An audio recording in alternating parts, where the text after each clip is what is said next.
ప్రాంత ప్రజలను బంగాళాఖాతంలో ఏర్పడిన మరో అల్పపీడనం భయపెడుతోంది. ఏపీ, తమిళనాడు యానంలో భారీ వర్షాలు కురుస్తాయని వాతావరణ శాఖ చెబుతోంది. 2 రోజుల్లో తమిళనాడులో తీరం దాటనుంది అల్పపీడనం. ఇవాళ విశాఖపట్నం, అనకాపల్లి, కాకినాడ, నెల్లూరు, తిరుపతిలో భారీ నుంచి అతి భారీ వర్షాలు కురుస్తాయని చెబుతోంది.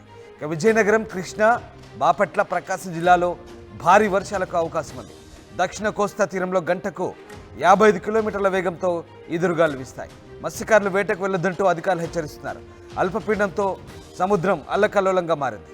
తెలంగాణలోని పలు ప్రాంతాల్లో కూడా వర్షాలు కురిసే అవకాశం ఉంది.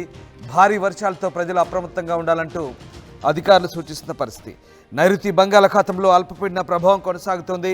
ఇది ప్రస్తుతం స్థిరంగా ఉంది. దీనికి అనుబంధంగా సగటు సముద్ర మట్టానికి 5.8 కిలోమీటర్ల ఎత్తు వరకు ఆవర్తనం విస్తరించి ఉంది.